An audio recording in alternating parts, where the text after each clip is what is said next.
कोई खुलफाए राशिद किसी बादशाह की बैयत कैसे कर सकता है भाई? इस्लाम के उसूल में ये बात नहीं बैठती है। ठीक है भाई, जब मौला हसन खुलफाए राशिद हैं तो भैया मौला हुसैन भी खुलफाए राशिद हैं, लेकिन भैया खून वही है। तो सुन्नी भाइयों, मैं एक बात आपसे पूछ रहा हूँ कि मैं आपसे अगर कहूँ कि हज़रत अबू बकर रज़ियल्लाहु अन्हु ने हज़रत उमर की बैयत की, तो क्या आप लोग मानोगे?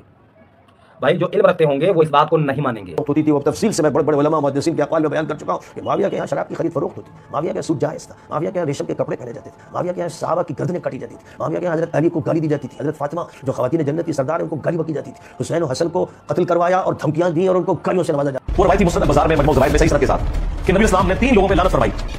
आपके सामने से एक ऊंट गुजरा था, आपने फरमाया जो ऊंट पे बैठा हुआ है इस पर भी अल्लाह की लानत, जो ऊंट को हाँक रहा है इस पर भी अल्लाह की लानत, और जिसने इसकी मुहार पकड़ी हुई है उस पर भी अल्लाह की लानत। कि जब आंधी चलती है तो जिधर को आंधी चलती है उधर को कूड़ा उड़ जाता है।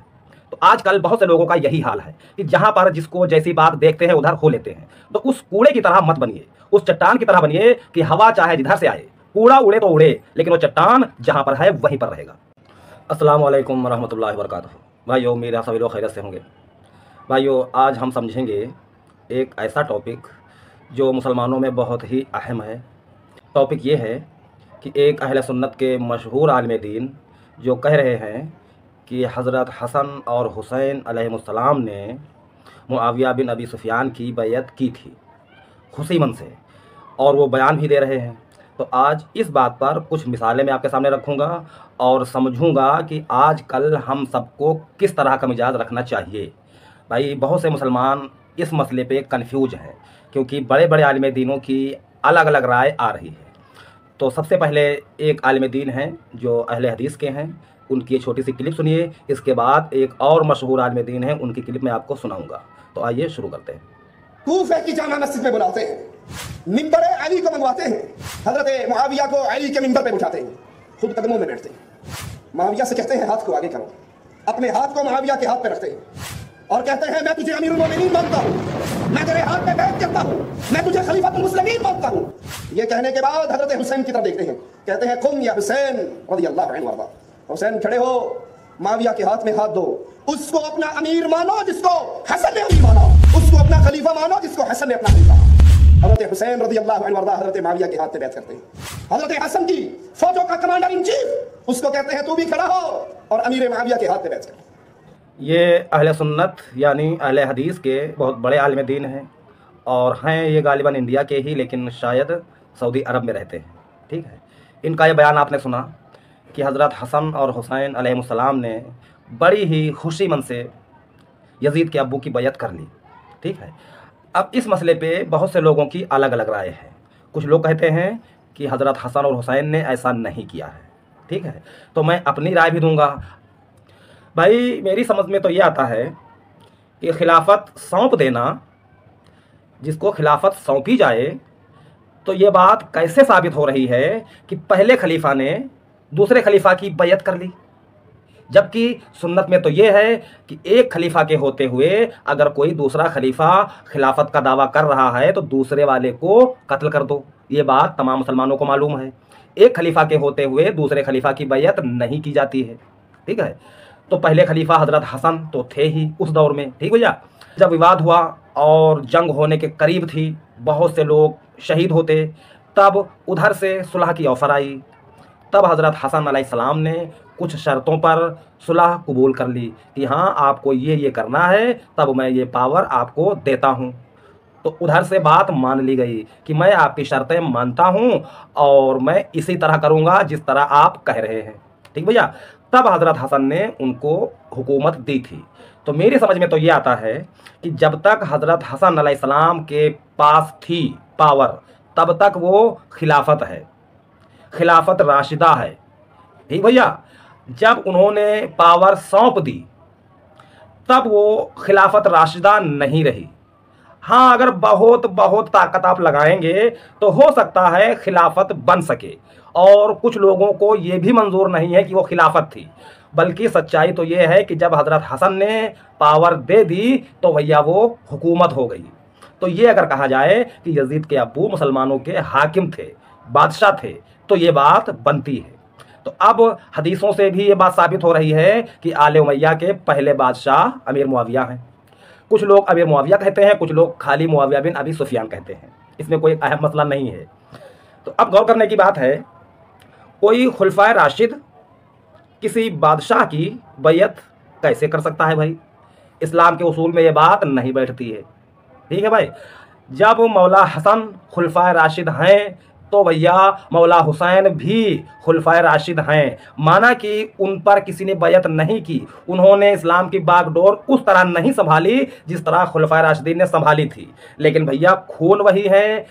भैया मैं तो ये समझता हूँ मौला हुसैन अलैहिस्सलाम खलीफा नहीं बने हैं लोगों की बैयत करने से, लेकिन रूहानी खलीफा हैं और रहेंगे।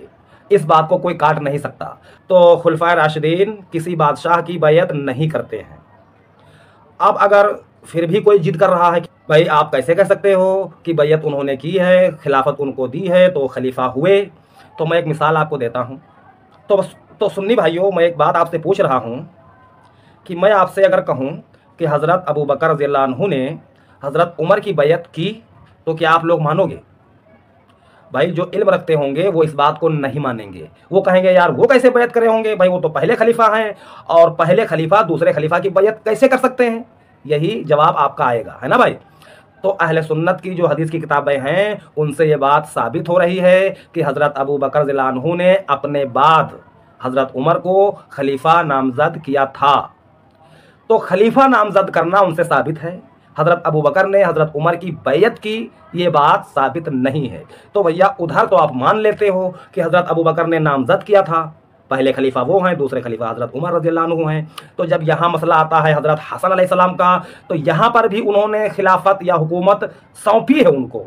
तो जो बड़ा खलीफा हो, खुलफाए राशिद हो, वो अगर किसी को खिलाफत दे दे या हुकूमत दे दे फिर वो उनकी बैयत नहीं करेगा, ये उसूल में बात नहीं बैठ रही है।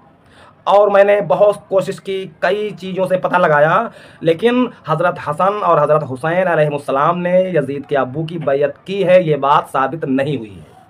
अब इन्हीं लोगों पर अहले सुन्नत के एक बहुत ही मशहूर आलिम दीन हैं, बुजुर्ग आलिम दीन हैं, वो क्या कह रहे हैं, छोटी सी क्लिप है, ये भी देख लीजिए आप। बड़े मासूम बन के कहते हैं कि भाई यजीद ऐसा था वैसा था। यजीद को किसने पाला था, किसने पोसा था, किस घर में शराब की खरीद फरोख्त होती थी, वो तफसील से मैं बड़े बड़े उलमा मुहद्दिसीन के अक़वाल में बयान कर चुका हूँ कि माविया के यहाँ शराब की खरीद फरोख्त होती, माविया के यहाँ सूद जायज़ था, माविया के यहाँ रेशम के कपड़े पहने जाते थे, माविया के यहाँ सहाबा की गर्दनें कटी जाती थी, माविया के यहाँ हज़रत अली को गाली दी जाती थी, हज़रत फातिमा जो ख़वातीन जन्नत की सरदार है उनको गाली बकी जाती थी, हुसैन और हसन को कत्ल करवाया और धमकियाँ दी और उनको गालियों से नवाजा जाता था। वो घर था जहाँ ये होता था। और मैं बहुत तफसील से बता चुका हूँ कि जिस वक्त हज़रत हुसैन का सर और दीगर अफराद का सर यजीद के दरबार में लाया गया तो वो फ़ख्र के साथ ये अशार पढ़ रहा था कि काश के मेरे आबा अजदाद जिनको बद्र में काट के फेंका था अली ने, काश के वो आज होते और खुश होते कि मैंने मोहम्मद के ख़ानदान से बदला ले लिया है, सही सनदों के साथ। तो ये हैं अहले सुन्नत के मशहूर आलिम दीन जो ये बात कह रहे हैं। अब आप हमें बताइए सुन्नी भाइयों कि पहले वाले भी अहले सुन्नत हैं, ये भी अहले सुन्नत हैं, इन दोनों की बात में ज़मीन आसमान का अंतर है। आम आदमी सुनेगा तो गौर करेगा कि यार ये दोनों आलिम दीन हैं, बड़े आलिम हैं, और इन दोनों की बात में इतना बड़ा फ़र्क, आदमी कंफ्यूज हो जाएगा। ठीक है भाई। अब इन्हीं लोगों के बारे में एक और मशहूर आलिम दीन है, या आप आलिम दीन ना मानो भाई, लेकिन मशहूर बहुत है, इंजीनियर मोहम्मद अली मिर्ज़ा। वो क्या कह रहे हैं सबूत के साथ इन्हीं बातों पर। तो एक छोटी सी क्लिप है, ये भी आप देख लीजिए।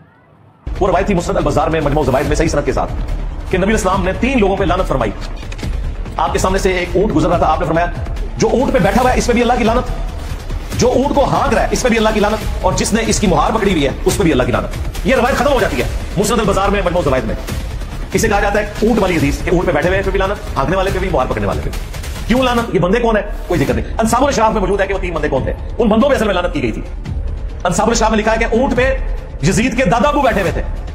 हाँ जी, ऊंट की मुहार यजीद के अब्बा जी के हाथ में थी, और ऊंट को हाँकने वाला यजीद का चाचा था। चाचा एक चिश्ती चाचू है ना, एक यजीद का भी चाचू है। तो अब ये 3 नाम मैंने इसलिए नहीं बताया कि वो फिर क्लिप को काटेंगे। मैंने आपको इशारतन बता दिया कि ऊंट पे यजीद का दादा बैठा हुआ था, मुहार उसके अब्बे के हाथ में थी, और हाँकने वाला चाचा था। नाम आप सबको पता है, वरना हमारे स्टूडेंट्स को में खुद लिख देंगे 3 बंदों के नाम। अब जब इस तरह की बात लोग सुनेंगे तो भैया बहुत अधिक लोग ऐसे हैं जो कंफ्यूज हो जाएंगे। भाई आदमी सोचेगा कि वो करे क्या, किसकी बात पर चले। अब इंजीनियर साहब ने सबूत के साथ ऐसी बात कह दी जो अहले सुन्नत की अक्सरियत इस बात को शायद ना माने, लेकिन इन्होंने कुछ हवाले भी दिए, आप चाहो तो चेक कर सकते हो। अब वही बात फिर आती है। इंजीनियर साहब के मुताबिक अल्लाह के रसूल सल्लल्लाहु अलैहि वसल्लम ने इन लोगों पर लानत की। तो अब आप लोग बताइए कि जिस पर अल्लाह के नबी ने लानत की हो, उसके हाथ पर अल्लाह के नबी के लख्त जिगर बैयत कैसे कर सकते हैं? अल्लाह के नबी का खून उन हाथों पर बैयत कैसे कर सकता है? ये बात मैं अपनी तरफ से नहीं कहता हूँ, अहले सुन्नत ही के आलिम दीन है ये। आप चाहो तो सर्च कर लो भाई। तो ये हाल है हम मुसलमानों का। अब आदमी कंफ्यूज ना हो तो ना हो, क्योंकि कुछ आलिमों ने इतना गंभीर घोटाला कर ही डाला है जो आवाम चकरा के रह गई है। तो मैं आप सबसे कहना ये चाहता हूँ कि आप 2-3 बातों को अपना लीजिए, इंशाअल्लाह आप कामयाब होंगे। पहली बात यह है कि नबी और आले नबी वाली तौहीद अपने अंदर लाइए, अगर नहीं है तो लाने की कोशिश कीजिए, अल्लाह से दुआ कीजिए और अमल भी कीजिए। दूसरी चीज़, अहले बैत से मोहब्बत कीजिए। तीसरी चीज़, अहले बैत से जिन लोगों ने लड़ाई की, उनको सताया, उनको गाली गलौज ना दीजिए और उनकी बात भी ना कीजिए। ऐसे हो जाइए कि आप अहले बैत से लड़ने वालों को जानते ही नहीं हो। कब आए इस्लाम में, कब गए, क्या क्या किया, अगर उन पर गौर ना किया जाए तो बेहतर है। लेकिन नबी और आले नबी को मजबूती से पकड़ लो और इनकी बात अपने ऊपर लागू करो और लोगों में फैलाओ। अगर ये बातें आप पकड़ लेंगे तो यकीन मानिए आप कहीं पर भी रुसवा नहीं होंगे। आपको दुनिया में कोई भी इंसान हरा नहीं सकता है। वो मिसाल आपने सुनी होगी कि जब आंधी चलती है तो जिधर को आंधी चलती है उधर को कूड़ा उड़ जाता है। तो आजकल बहुत से लोगों का यही हाल है कि जहां पर जिसको जैसी बात देखते हैं उधर हो लेते हैं। तो उस कूड़े की तरह मत बनिए, उस चट्टान की तरह बनिए कि हवा चाहे जिधर से आए, कूड़ा उड़े तो उड़े, लेकिन वो चट्टान जहां पर है वहीं पर रहेगा। तो मोमिन की मिसाल उस चट्टान जैसी है कि कोई कुछ भी कहे, हमको जो चीज़ पकड़नी है मजबूती से हम वो पकड़ेंगे। तो यही बातें थी, आज के लिए इतना ही। अस्सलाम वालेकुम रहमतुल्लाहि व बरकातुहू।